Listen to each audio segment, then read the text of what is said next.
Good morning mga kababayan! It's another beautiful Sunday mga kababayan sa ating lahat. At ngayon, magkakasama kaming tatlo ni na Peter Paul at ni Edito. Nandito kami ngayon sa bundok, boundary na ito ng Davao del Norte at Agusan del Sur. So ini-enjoy ko na lamang muna ang aking panunood sa kalsada at tinitingnan ko yung bawat padadaanan namin na may makikita na naman ako dito na mga kababayan po nating katutubo. Minsan nakakatakot kasi minsan kami lang yung dumaraan. Normal, mararamdaman namin yung takot pero nagpipray na lang kami at palagi namin kasama ang Panginoon. Nagtatawanan kami para maging masaya hanggang sa nakita namin ang bahay na ito at mayroon kaming mga bata na nakita na nakasilip sa bintana na parang nagtataka sila bakit may sasakyan na nakapasok dito sa kanilang lugar.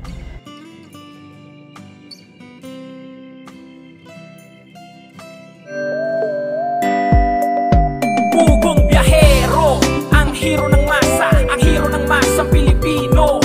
Handang maggala sa kabundukan para ang ating kababayan ay mapuntahan.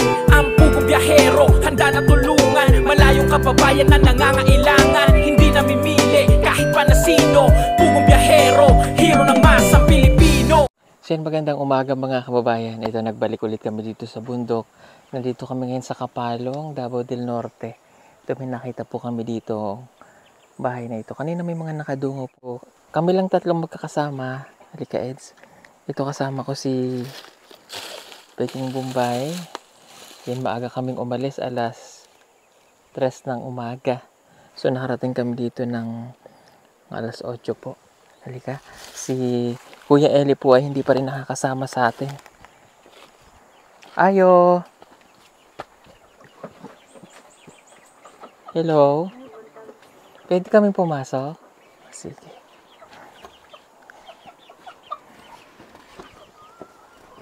Uy. Uy, ang daming bata.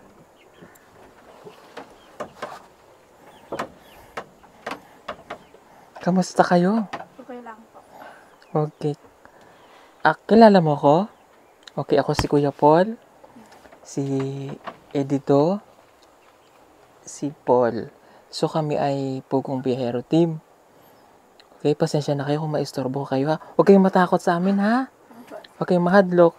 Ako Tagalog ako ha. Okay, ito si Kuya Edito, Lumad. Magkakaintindihan kayo nito. Okay? So ako from Manila pa. Hello mga bata. Igsoon mo sila? Dili sa kanya. Okay. Sige. Kaano-ano mo sila? Kapitbahay lang. Kapitbahay. Okay.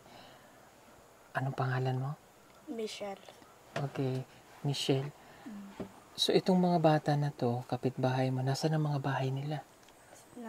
Sa unahan. Sa unahan. So hindi namin napuntahan. Okay.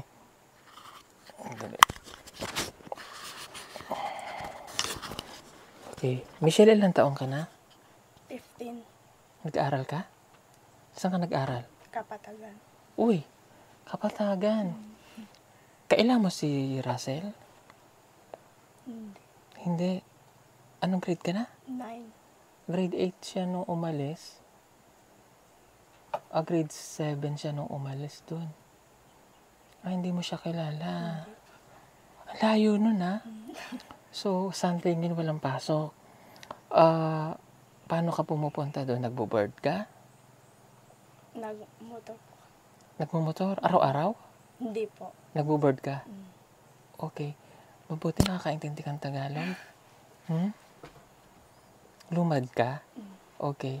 Kabit ko lang to ha. Mic lang naman to. Sandali. Ayan, para mas... Ayan. Sorry. Okay. Sige. Kamusta ang pag-aaral mo? Okay lang po. Di ba nag-exam kayo? May top ka ba sa school? Wala pa. Hindi pa po Hindi pa nare-release yung card. Pero, ano pinakadako mong grade bago ka naging grade 9? 92. Oh. Anong favorite subject mo? Science, English, and Uy, Math. ibig sabihin may honor ka. Mm. Ano honor mo? Yung dati, sa Kupitan po ako nag-school. Okay. Top 2, top 3. Yan po. Magaling kang mag-aral. So, ito aksidente lang naming nakita po sila dito. Naintindihan mo talaga ako? Mm. Opo. Oh, very good. Natutuwa naman ako. Kayong mga bata, nag-eskwela kayo? Nag-aral kayo? Magkakapatid siguro sila. Silang tatlo po. Itong isa? Kapatid ko. Ah, okay. Pila edad niyan? 3. Ilan kayo magkapatid? 4. Okay. Panganay ka? Kaya naman pala eh. Okay, nasa ang mga magulang mo? Nasa taas. Anong ginagawa nila? Kumuha sila ng humay. Palay. Kasi ngayon po, season ng mga palay. Yung tinatanim nila sa kaingin. So, nagiging bigas po nila. Pero pag hindi na tag-ulan, so kinakain nyo rin dito kamote. Okay. Okay, kamusta ang buhay nyo dito? Okay lang po. Anong trabaho ni tatay? Yung mga banana, saging. Okay. So, pag pumapasok ka sa school, yung allowances, kamusta? Okay lang po. Kahit walang baon? Okay lang po. Pero, lisod ba ang kinabuhi niyo dire? Di, konti na naman. Kontento naman? Opo. Ano yung pangarap mo paglaki mo? Doktor. Wow! Bakit naman doktor? Kasi, sabi ng nanay ko, suwi naman ako. Suwi ako. Sabi niya, paglaki mo, pag graduate ka, doktor ko mo. Okay. So, bilib ako sa nanay mo, ha? Sa tatay mo, ha? Oh, yun talaga yung gusto nila para sa'yo. Pero sa tingin mo, mapuporso mo yun? Kasi medyo mahal ang doktor. Kaya? Mapagpapatuloy mo kaya? Hindi ko alam. Hindi mo alam. Okay. Pagkatapos ng grade 9, may grade 12 na ba sa Kapatagan? Opo. Okay, at least makakapagtuloy po siya doon. Doon po kasi nag-aral si Russell. Okay. Kwento ko lang sa'yo. Si Russell kasi, isa sa mga scholar ko na nakuha. Mula siya sa sitio. Tawag sa sitio nila? Kasapa. Kasapa. So, umayam nun siya. So, kinuha ko siya. 1 year namin muna siyang pinag-aral dito sa Kapatagan. And, pagkatapos noon, dito lang, pasukan, dinala na namin siya sa Maynila. Doon na siya nag-aaral sa amin. So, ang gusto naman niya pag kukunin niya, nursing. Gusto niya daw niyang maging nursing. No? Ilan pa yung kapatid mo nag-aaral? Ay, 2 na. 2 na? Okay. Yung sumunod sa'yo, ilang taon? Grade 6? 12 years old. Okay. Buti hindi ka naboboring dito sa inyo. Hindi naman. Dito ka talaga lumaki? Hindi po. Saan ka lumaki? Sa Gupitan. Saan ba? Naka-adon tayo dito, no? Nagupitan. Saan to banda? Sa yung nag-search ka tayo. Oh, kaya pala medyo medyo nahaluan ka na ng kumbaga Bisaya, no? Kaya, pero mas okay doon kaysa dito. Bakit mas gusto mo na rin dito sa bundok? Hindi po kasi dito po yung mama ko pag-asawa dito. Hindi ko talaga tunay na papa ang asawa niya dito. Stepfather mo siya. Stepfather lang. Ano nangyari sa tatay mo? Wala lang po, okay lang naman. Yung totoong tatay mo, nasaan siya? Sa Gupitan po, wala na siyang pake sa akin. Sinabi na akong mag-asawa na ako, tapos hindi pa. Sinabihan ka niya mag-asawa? Bakit? Sabi niya, doon ka na lang sa mama mo kung hindi ka gusto mag-asawa. Yan lang po. So, pinipilit ka ng tatay mo na mag-asawa? Okay. Nung sinabihan ka niya na mag-asawa ka na, ilang taong ka? 14. Oh my God, ang bata. Pero bakit hindi ka nag-asawa? Sabi ko hindi po kaya na mag-asawa kasi ang bata ko pa. Tingnan niyo lang sarili niyo kung tama na ba. Oo. Mm, Pero meron na siyang para ba ibinuboya ka ganun. mm, Yung ganun. lalaki na mapapangasawa mo, nakita mo? Wala. Wala pa. Pero paano kanya pinag-aasawa? Sabi niya, may lalaki akong nakikita, pwede mo siyang asawaan. Ganun. Oh. Nung sinabi sa iyo nung ng tatay mo, ano yung naramdaman mo? Masakit po.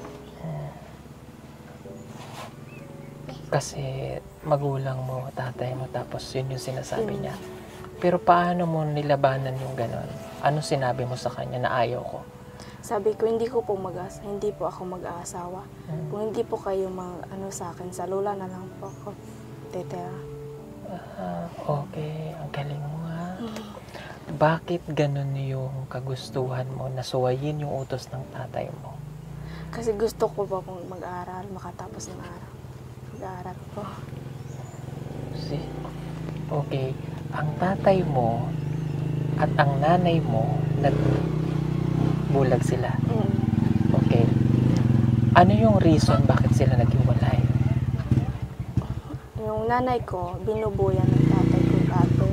12 years old pang nanay ko, binubuyan ng tatay ko. Nagbuya sila. Oo. Pero bakit sila naghiwalay? Hindi ko po alam. Okay. Ikaw lang yung naging anak. Nag-iisa ka. Yung tatay mo ngayon wala pang asawa. Meron na po. 3 Ha? 3 anak po. 3 anak. Okay. Tapos si nanay mo kaya siya iniwanan na rin at nag-asawa na rito. Yung 3 mong kapatid, yung anak ng stepfather mo. Okay. Dumadalaw ka pa ba sa tatay mo? Hindi na po. May galit ka sa kanya. Wala naman po. Pero anong gusto mo sabihin sa tatay mo? Wala po. Wala. Pero mahal mo siya. No po. Okay, tama. Kahit na ganun yung sinabi niya sa'yo, mahalin mo siya, ano? At kung dumating yung araw na nagtagumpay ka sa iyong buhay, balikan mo siya. Ha?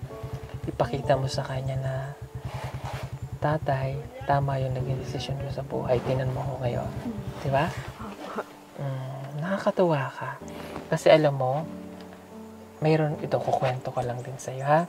Mayroon akong isang estudyante na sinagip din namin. 14 years old. Lumad. Siya ay pinag-aasawa ng tatay niya. Wala siyang magawa kasi nagbabayad na yung lalaki. Di ba may ganun kayo? Parang Dory. Binuboya siya. Pero ayaw niya talagang mag-asawa. Iyak siya ng iyak. Puro iyak siya ng kinakausap namin. Kasi parang humingi siya ng tulong sa amin na matulungan siya na huwag siyang pag-asawahin ng tatay niya. Kasi gusto nga niyang mag-aral. Panganay din siya. Tapos, nilaban niya. Tapos sa awa ko sa kanya at sa gusto ko siyang matulungan, kinausap namin yung mga datu. Sinave namin siya dun sa maagang pag-aasawa. Kasi ayaw niyang mag-asawa. Alam mo ngayon, nandun na rin siya sa amin sa Laguna. Doon na siya nag-aaral kasama ni Russell. Napakatalino at saka panganay din yun. No? Sa coincident, na ganun yung nakikita natin na buhay na pwedeng mabago kapag ka mayroon kang pangarap, no? Tama yun yung desisyon mo, suwayin ng magulang, no? Okay, ano naman yung pangarap mo para sa iyong pamilya? Gusto ko po silang matulungan. Bakit? Kasi kahit nga ganun yung pagtingin niya sa akin, hindi ko po siya dahil tatay ko pa rin siya. Isang word na gusto mong sabihin kay tatay?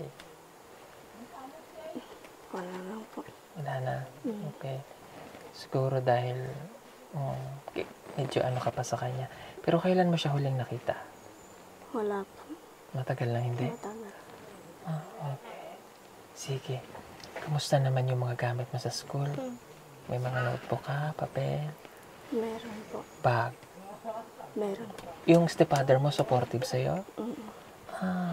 Anong tawag mo na sa kanya? Kuya lang po. Kuya lang? Bata pa siya? 38 na. 38 na? Okay. So matagal na rin palang nagsasama yung ano mo kasi nagkaroon na sila ng anak. Okay. Hindi po, ito po kami. Adopted lang po namin. Hindi po makapag-anak yung stepfather ko ngayon. Pero dalawang kapatid mo? Iba-iba kami ng tatay. Oh, Iba-iba talaga. iba-iba kayo ng tatay. So yung sumunod sa'yo, sino naman tatay? Iba rin. Iba. Tapos yung sumunod sa kanya, iba rin. Bakit? Ano nangyari kay nanay? Hindi ko alam pinanay. Oh. Hindi mo siya natanong bakit gano'n? Hindi po. Okay. Mahirap po. Pero strong ka. Turin ko na lang po silang kapatid. Parang kapatid. Tama. No? Turing na lang na kapatid kasi kayo na yung magkakasama. Okay. Pag pumapasok sa school, magkano binibigay ni nanay na baon mo? 100 lang. 100? Sa isang linggo, pagkakasyahin mo yon. Hindi po. 2 linggo. 2 linggo, 100 pesos? Okay lang naman sa akin kapag may bigas na kami. So, magdadala ka lang ng bigas. Minsan ba wala kang dalang bigas? Minsan lang po. Minsan lang. Tapos wala nang ulam. Bahala na. Oh, bahala na po. Kasi 100. 2 linggo, so 10 peso na lang baon mo. 'Di ba? Sa isang araw. Okay lang naman po sa akin yun. Okay. Paano pag nagugutom ka sa school? Babaon na lang po din ako ng pagkain. Yung mga project na bibili? Wala pa naman po kami project na yun. Pero paano yung ibang project? Kasi grade 9 ka na. Mama ko na yun. O-provide? Grabe yung 100 pesos ha. Saan makakarating yun? Pero sa bagay, at least kahit paano may baon, di ba? Okay. Hello mga bata. Kamusta kayo? Magkakamakata lang. Okay, sige. Mayroon ako ibibigay na konting tulong para sa'yo. Sana makatulong. Natutuwa ako sa'yo eh. Mag-aral kang mabuti ha. Okay? At sana matupad mo yung pagiging doktor mo. I know mararating mo yun. Basta tibay lang ng loob. Di ba? Tsaka huwag kang mawawala ng pag-asa. Yung magkakaiba man kayo ng tatay, importante na dyan yung nanay. Kasi kung wala yung nanay, wala ka rin dito. At kung wala rin yung tatay mo, kahit ganun, wala ka rin sa mundo. Okay? Sige. Bigyan kita ng konting tulong. Sana makatulong sa pag-aaral mo, ha?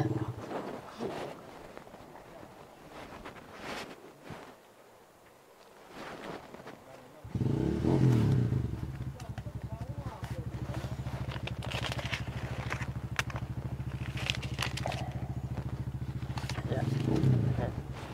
So, pag pumasok ka na sa school, kasi Lunes, bukas, pupunta ka na ng Kapatagan. Yan, tama. Okay. May baon ka na sa school. Siguro kahit pang ilang buwan mo na to, tapos bili ka ng bigas. Ha? Oh, that is 5,000 pesos. Ayan, kunin mo tong 5,000. Thank you po. Okay. Ang hiling ko lang, mag-aral kang mabuti, ha? Wala kaming hinihinging kapalit yung pagpunta namin dito. Siguro kaya napadaan kami dito, no, para paano makatulungan ka, ha? Okay? Tapos, tuloy lang, fight lang. Okay? Sige po mga kababayan. Anong ulit pangalan mo? Michelle. Michelle. Okay. Siya po ay isang katutubo na po dito po namin. Anong pangalan ng lugar nyo? Dito? Lambogok. Lambugok. Opo. Sitio Lambugok? Okay. Sitio Lambugok. Anong bayan to? Sa barangay. Kapalong? Kapalong ako. Ayan, Kapalong, Davao del Norte. Paano mo kinakaya yung ganitong buhay na iba-iba kayo ng magulang, iba-iba ng tatay yung mga kapatid mo? Tinurin ko na lang po silang kapatid. Parang kapatid. Tama. No? Turing na lang na kapatid kasi kayo na yung magkakasama. Okay. Pag pumapasok sa school, magkano binibigay ni nanay na baon mo? 100 lang. 100? Sa isang linggo, pagkakasyahin mo yon. Hindi po. 2 linggo. 2 linggo, 100 pesos? Okay lang naman sa akin kapag may bigas na kami. So magdadala ka lang ng bigas. Mm. Minsan ba wala kang dalang bigas? Minsan lang po. Minsan lang. Tapos wala nang ulam. Bahala na. Oh, bahala na po. Kasi 100. 2 linggo, so 10 peso na lang baon mo. 'Di ba? Sa isang araw. Okay lang naman po sa akin yun. Okay. Paano pag nagugutom ka sa school? Babaon na lang po din ako ng pagkain. Yung mga project na bibili? Wala pa naman po kami project na yun. Pero paano yung ibang project? Kasi grade 9 ka na. Mama ko na yun. O-provide? Grabe yung 100 pesos ha. Saan makakarating yun? Pero sa bagay, at least kahit paano may baon, di ba? Okay. Hello mga bata. Kamusta kayo? Magkakamakakila. Okay, sige. Mayroon ako ibibigay na konting tulong para sa'yo. Sana makatulong. Natutuwa ako sa'yo eh. Mag-aral kang mabuti ha. Okay? At sana matupad mo yung pagiging doktor mo. I know mararating mo yun. Basta tibay lang ng loob. Diba? Tsaka huwag kang mawawala ng pag-asa. Yung magkakaiba man kayo ng tatay, importante na dyan yung nanay. Kasi kung wala yung nanay, wala ka rin dito. At kung wala rin yung tatay mo, kahit ganun, wala ka rin sa mundo. Okay? Sige. Bigyan kita ng konting tulong. Sana makatulong sa pag-aaral mo, ha?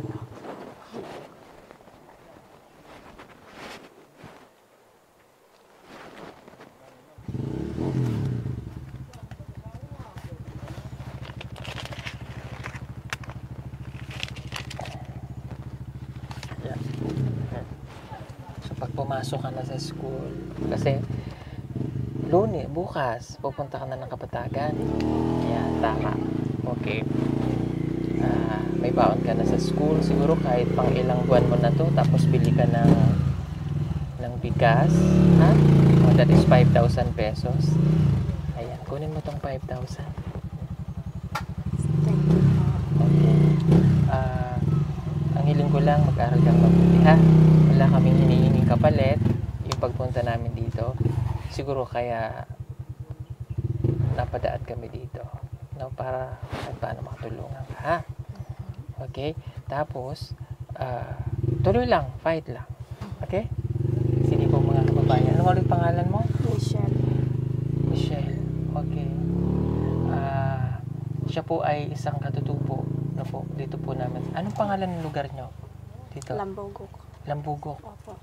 Sitio Lambugok? Mm-mm. Okay. Sitio Lambugok, anong bayan to? Sa barangay. Kapalong? Kapalong ako. Ayan, Kapalong, Davao del Norte. Sige po, marami pong salamat. God bless po sa inyong lahat. Okay, dito ka, Day. Kumain na ba kayo? Opo. Anong pagkain na kanina? Yung palay. Palay? Binayo nyo lang? Ang galing. Ikaw nagbabayo? Opo. Wow. Okay. Ito yung kapatid mong isa. Ito naman yung kapitbahay. Magkakamukha sila. Nag-aral kayo, Bunso? Nag-eskwela kayo? Nag-eskwela? Eskwela ko. O, taas ang kamay nag-eskwela. Sino nag-eskwela? Kasi nag-eskwela. Sino nag-eskwela? Ayaw ka ulaw. Taas kamay. Anto kan eskwela. Ang sagrado. Na grade no. Grade 4? Halika, Bunso. Halika. Tayo maulaw. Halika dito kay Kuya. Doon. Halika dito. Dali gang. Gang. Nahiya po sila. Okay. Okay lang yan. Sila lagi mo kasama dito? Hindi po. Bago, ngayon lang po sila. Ngayon lang. Kasi nakita nila kami nagtakbuhan, natakot. Natakot sila. Nahadlok sila sa amin ba? Gang. Gang. Ayaw ka hadlok si pangalan mo. Ang pangalan mo, Gang? Gang. Antok ngaran no. Gang, anong pangalan mo? Takot sila sa akin. Okay. Kag ko yun. Kuchika ka. Oh, anong pangalan mo, Gang? Okay lang. Sige. Oh, bigyan ko kayong pambaon nyo, ha? O, kunin mo to. Kunin. Ganito eh. Ayan. Bigay kay ate. Nahihiya po sila. Kasi kanina nung dumaan kami, nakita nila yung sasakyan. Siguro wala silang mapagtaguan. Dito sila pumunta. Kasi yung mga katutubo, basta nagkita po sila ng sasakyan, bihira lang nilang makita. Pag nasa bundok, nagtatakbuhan niya, nagtatago. Minsan nga, kahit masukal yung daan, basta makapagtago sila, nauulaw sila. Baon mo yan, ha? Malayo rin yung school nila, no? Lalakad doon. O siya, sige po mga kababayan. Thank you so much. God bless po sa inyo. Bye-bye. Malapit na ang Christmas, mga kababayan. Baka gusto niyo po mag-order ng solar Christmas light na may 50 meters long, waterproof, and good quality. Pwede na po siya pang indoor at saka outdoor. Para po makasigurado na kayo ay mapupunta sa legit na account ng PB Team Solar, hanapin lamang po ang mayroong 114,000 followers o tumawag sa 09311 424237. Salamat po! Order na!